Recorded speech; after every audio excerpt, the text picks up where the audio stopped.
नमस्कार दोस्तों। तो यूएई ने एक तरीके से पाकिस्तानीज़ के लिए वीज़ा को फिर से बैन कर दिया है, यानी कि यूएई ने पाकिस्तानीज़ के लिए वीज़ा इशू करना बंद कर दिया है। अब देखिए, ये कोई बहुत ऑफिशियल या फॉर्मल बात नहीं है। कोई नोटिफिकेशन के ज़रिए पूरी तरीके से उनको बैन नहीं किया गया, क्योंकि उनको भी पता है कि इशू काफ़ी होगा और जिस तरीके से मुस्लिम वर्ल्ड में जो समीकरण हैं वो थोड़ा सा डिसबैलेंस हो जाएंगे, प्रेशर पड़ेगा और दुनिया भर की ये सब बातें हैं। तो उन्होंने कोई ऐसा फॉर्मल बैन नहीं किया है, लेकिन एक तरीके का बैन ही इसको आप मानिए, क्योंकि पाकिस्तानी जितने भी वीज़ा के लिए अप्लाई कर रहे हैं और रिजेक्शन रेट इतने हाई हैं कि नॉर्मली मान के चलिए कि सबका वीज़ा रिजेक्ट हो जा रहा है। वंस इन अ ब्लू किसी का वीज़ा एक्सेप्ट कर रहे हैं, या कोई एक बहुत कोई एसेट है, कोई बहुत रेप्यूटेड व्यक्ति है, उसी का वीज़ा सिर्फ एक्सपेक्ट हो रहा है। खासतौर से डिप्लोमेटिक पासपोर्ट्स पर ही वीज़ा इशू कर रहे हैं। ब्लू पासपोर्ट्स पर जनरली जो है रिजेक्शन रेट्स बहुत ज़्यादा हाई है, मतलब जो नॉर्मल पासपोर्ट्स होते हैं उनके ऊपर रिजेक्शन रेट्स बहुत ज़्यादा हाई कर दिए हैं। अब इसका बहुत सिंपल सा कारण है, क्योंकि यूएई बहुत सारी कंट्रीज, सऊदी अरेबिया ने भी, यूएई ने भी और भी सारी कंट्रीज़ ने पाकिस्तान को, स्पेशल पाकिस्तान की सरकार को वार्न किया था कि आपके यहाँ के लोग हमारे यहाँ आकर के बहुत सारे क्रिमिनल एक्टिविटीज़ में इन्वॉल्व होते हैं। बेगिंग एक बहुत बड़ी समस्या बन चुकी है। मतलब यूएई ने बोला कि पूरे यूएई के अंदर आपको जितने बेगर्स मिलेंगे उसका 90% बेगर्स जो है वो अकेले पाकिस्तान से आता है। मतलब 10% भी, मैं ऐसे नंबर लेकर के कह रहा हूँ, हो सकता है 10% भी ना हो। और ये पाकिस्तानी नॉर्मली जितने भी आते हैं यूएई के अंदर, मैक्सिमम इसमें बैगिंग में चले जाते हैं, मैक्सिमम इसमें क्रिमिनल एक्टिविटीज़ में चले जाते हैं, जिसकी वजह से यूएई की जो कानून व्यवस्था है बहुत ख़राब हो रही है। सऊदी अरेबिया की भी कानून व्यवस्था बहुत ख़राब हो रही है। तो इन कंट्रीज़ ने पहले भी, कतर ने भी इवन इनको वार्निंग दी थी पाकिस्तानीज़ को। तो अब फाइनली यूएई ने उसको इम्प्लीमेंट करना शुरू कर दिया। यूएई ने कहा भाई ये पाकिस्तानीज़ नहीं मानने वाले, हम इनको आने ही नहीं देंगे अपने देश में। तो इसको पूरा मैटर समझते हैं। अब जो पाकिस्तान, आप सोचिए, इस्लाम का सरगना बनता है, इस्लाम का लीडर बनता है, उस पाकिस्तान को इन्हीं इस्लामिक कंट्रीज़ ने उन पाकिस्तानी सिटीजन्स को आने से ही बैन कर दिया अपने यहाँ पर। अब ये एक बहुत बड़ा आई ओपनर है जो पाकिस्तान को यहाँ पर मिला है। तो वीडियो में आगे जाने से पहले एक बड़ी अनाउंसमेंट अनअकैडमी टीम की तरफ से कि अगर आप यूपीएससी सीएससी की प्रिपरेशन करना चाहते हैं, आपका अटेम्प्ट या 2026 है, 27 है या 28 है, तो आपके लिए अनअकैडमी बेस्ट ऑप्शन हो सकता है। अनअकैडमी ने अपने अभी तक का सबसे बड़ा डिस्काउंट यहाँ पर आपको दे दिया। अपने सारे यूपीएससी सीएससी की सब्सक्रिप्शन फीस के ऊपर 25% का ऑफ अनअकैडमी ने यहाँ पर कर दिया है। आप क्या कर सकते हो, डिस्क्रिप्शन में लिंक है इस पूरे कोर्स की, उस पर जाकर के उसको ज्वाइन कर सकते हो। दूसरी तरफ, अगर आप अपने यूपीएससी की प्रिपरेशन को फ्री ऑफ कॉस्ट करना चाहते हैं, तो वो भी आप अनअकैडमी के साथ कर सकते हैं, अनअकैडमी के चैनल से कर सकते हैं। यूपीएससी मंजिल बाय अनअकैडमी जो हमारा यूट्यूब चैनल है, इसको आप यूट्यूब पर सर्च करिए, इसको सब्सक्राइब करिए और इस चैनल को फॉलो करिए। यहाँ पर आपको बहुत सारे वेरीड सब्जेक्ट्स के वीडियोस ऑलरेडी आना शुरू हो चुके हैं। बहुत सारे बच्चों ने इस चैनल को ज्वाइन भी कर लिया है। तो आप भी इस चैनल को ज़रूर से ज़रूर ज्वाइन करिए, क्योंकि इस पर जो भी आप कोचिंग में 1.5-2 लाख रुपए खर्च करते हो, अगर आप वो बचाना चाहते हैं और मतलब सीरियसली बचाना चाहते हैं, एक सीरियस एस्पिरेंट है, वही सेम कंटेंट आपको यहाँ पर इस चैनल पर मिल जाएगा। Now coming back to the topic. तो हुआ क्या है कि पाकिस्तानी को एक तरीके से, क्योंकि वो क्रिमिनल एक्टिविटीज़ में यूएई में इन्वॉल्व रहते हैं, इसलिए पाकिस्तानी सिटीजन्स को यूनाइटेड अरब एमिरेट्स ने अपने यहाँ पर बुलाना ही छोड़ दिया, उनके लिए वीज़ा ही इशू करना छोड़ दिया है। ये बात खुद पाकिस्तानी ऑफिशियल्स ने कहना शुरू किया है।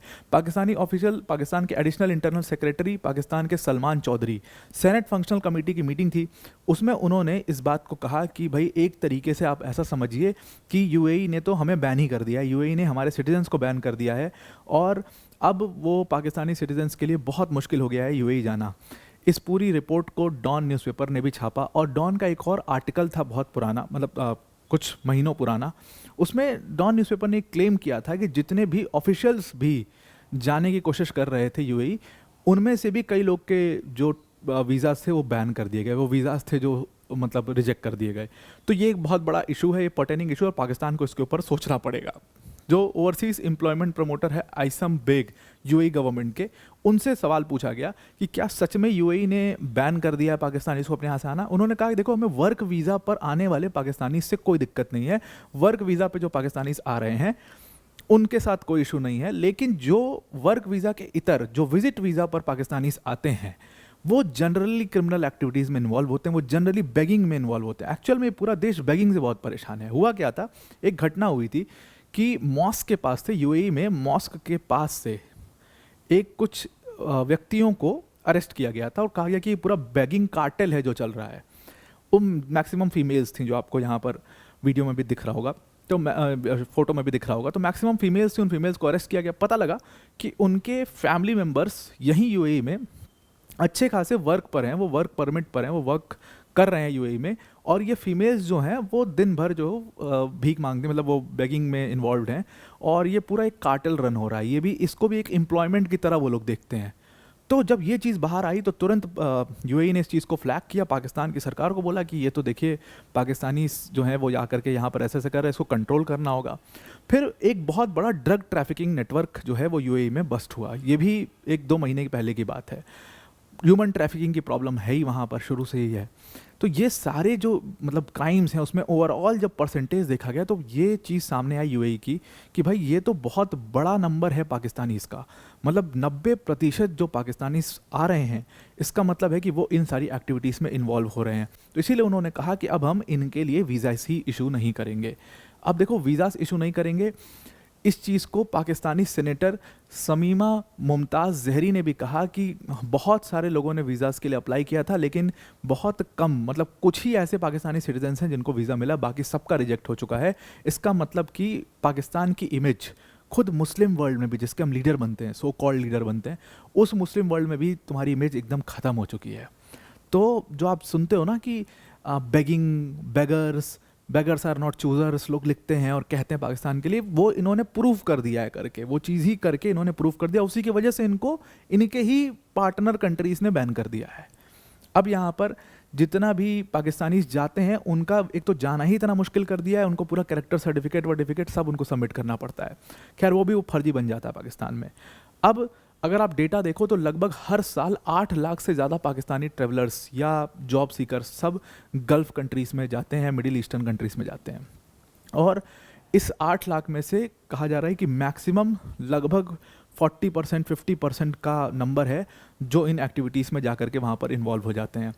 फर्स्ट टाइम जो एंट्रीज़ हैं पाकिस्तानीज़ की, जो एप्लीकेशंस हैं, उसमें उनको तो जनरली दुबई जैसे शहरों में उसको जनरली बैन कर दिया गया है, जनरली उनको एक्सेप्ट नहीं किया जा रहा है। 70 से 80% यहाँ पर रिजेक्शन रेट इस टाइम पर हो चुका है पाकिस्तानीज़ का।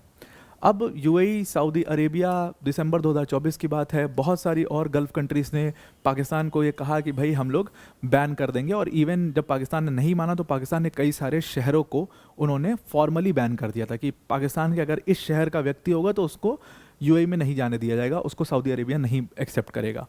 जब ये बैन वैन किया गया तो काफ़ी इशू हुआ था। बाद में उन्होंने इसमें से कई सारी सिटीज़ को बाहर भी निकाल दिया। एक बहुत फेमस पॉडकास्टर है नादिर अली, आपने देखा भी होगा इसको, उलुल जुलुल बातें किया करता है। तो खैर ये नादिर अली था, ये यूएई जाने वाला था। तो इसने कहा कि सऊदी अरेबिया और दुबई जैसे बहुत पॉपुलर डेस्टिनेशंस हुआ करते थे, लेकिन आज की डेट में उन्होंने वीज़ा देना बंद कर दिया है। जो ये नादिर अली भी जाने वाला था, इसको भी रोक दिया था। इवन इसने कहा कि मैं आईफा अवार्ड्स के लिए जाने वाला था वहाँ पर, लेकिन इसको भी रोक दिया गया था वहाँ पर, और इसकी काफ़ी चेकिंग वेकिंग भी हुई। इसके फिर बाद में वीज़ा में बड़ी दिक्कत आई, फाइनली गया, लेकिन इसकी वीज़ा इशू होने में बहुत सारी दिक्कतें आई। अब देखिए कि सिंपल सी बात यह है, एक चीज़ बहुत फेक न्यूज़ भी चलती है, तो एक बात यह है कि कोई फॉर्मल बैन यहाँ पर नहीं लगा। यूएई ने फॉर्मल बैन से साफ मना किया। यूएई के आइसम बेग ने कहा कि कोई ऐसा वर्क वीज़ा से प्रॉब्लम नहीं है। हाँ, विजिट वीज़ास को लेकर इशू है, बैन ऐसा कुछ नहीं लगाया गया है। हाँ, ये प्रोसेस इतना डिफ़िकल्ट कर दिया गया है, कम लोग आएंगे। तो ये पूरा मामला था पाकिस्तान की सरकार को कहीं ना कहीं ये पूरा सीरियसली सोचना पड़ेगा कि अगर ऐसा वो करते हैं मोस्ट ऑफ द देशों में जा कर के, तो उनका ज़्यादातर मिडिल ईस्टर्न कंट्रीज़ में जो ट्रैवल है उसको बैन ही कर दिया जाएगा पूरी तरीके से। आई होप आपको पूरा आर्टिकल समझ में आ गया होगा। आज के लिए इतना ही। Thank you and have a nice day.